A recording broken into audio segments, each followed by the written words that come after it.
اور ہم سب جانتے ہیں کہ ہماری یہ زمین گول ہے، لیکن اگر میں آپ سے سوال کروں کہ کیسے، آخر ہم یہ کیسے کہہ سکتے ہیں کہ ہماری یہ زمین گول ہے، تو یقیناً آپ مجھے پروف کے طور پر ناسا اور ڈیفرنٹ اسپیس ایجنسیز کی جانب سے ریکارڈ کی جانے والی فوٹیج دکھائیں گے جس میں ہماری یہ زمین واضح طور پر گول دکھائی دیتی ہے، لیکن یہ فوٹیج تو اسپیس سے لی گئی ہے اور ہم سب تو زمین پر رہتے ہیں، تو ہم زمین پر رہتے ہوئے یہ کیسے کہہ سکتے ہیں کہ ہماری یہ زمین گول ہے؟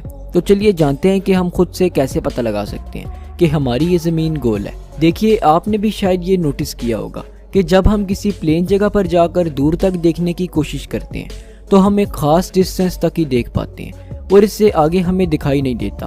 اگر آپ اسے آبزرو کرنا چاہتے ہیں تو آپ کسی دریا کے کنارے جائیے اور جتنا دور ہو سکے دیکھنے کی کوشش کیجیے۔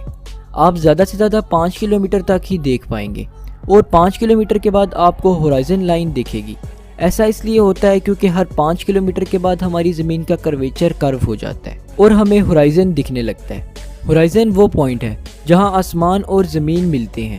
اب یہاں اگر ہماری زمین فلیٹ ہوتی تو ہمیں ہماری زمین پر موجود کچھ ٹالسٹ بلڈنگز بھی دکھائی دیتی، لیکن ایسا نہیں ہوتا کیونکہ اگر ہم زمین سے آبزرو کریں تو ہمیں ہر 5 کلومیٹر کے بعد زمین کا کرویچر چینج ہوتا ہوا دکھائی دیتا ہے اور ہمیں ہورائزن لائن دکھنے لگتی ہے۔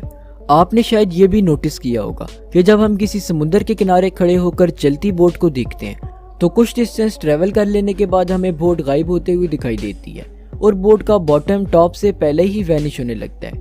یہ بھی ہورائزن لائن کی وجہ سے ہی ہوتا ہے۔ اب ہم جتنی اونچائی سے آبزرو کریں گے ہمیں ہورائزن لائن اتنی ہی دور دکھائی دے گی۔ مثال کے طور پر اگر کوئی ماؤنٹ ایوریسٹ کی ٹاپ سے جتنا دور ہو سکے دیکھنے کی کوشش کرے تو وہ 330 کلومیٹر تک دور ہی دیکھ پائے گا، اور ساتھ ہی اگر کوئی گراؤنڈ سے دیکھے تو وہ میکسیمم 5 کلومیٹر تک ہی دیکھ پائے گا۔ اس سے ہمیں یہ پتہ چلتا ہے کہ جیسے جیسے ہم اوپر اونچائی کی طرف جاتے ہیں ہورائزن ہمیں اتنا ہی دور دکھائی دیتا ہے اور اسی وجہ سے ہم زمین کو صحیح طرح سے گولائی میں دیکھ پاتے ہیں۔ اب ہماری زمین کا کرو پاتھ اس بات کو ثابت کرتا ہے کہ ہماری یہ زمین فلیٹ نہیں بلکہ گول ہے۔ اس کے علاوہ 350 BC میں سائنٹسٹ نے یہ آبزرو کیا تھا کہ لونر ایکلپس کے دوران ہماری زمین چاند پر راؤنڈ شیڈو بناتی ہے، جس سے انہیں یہ معلوم ہوا کہ ہماری یہ زمین گول ہے۔ لیکن آج کے زمانے میں تو ہم سب کے پاس ایویڈنس موجود ہے کہ ہماری یہ زمین گول ہے۔ میں بات کر رہا ہوں اسپیس سے بنائی گئی ویڈیوز کی۔ تو امید ہے کہ آج کی اس ویڈیو سے آپ نے کچھ نہ کچھ ضرور سیکھا ہوگا۔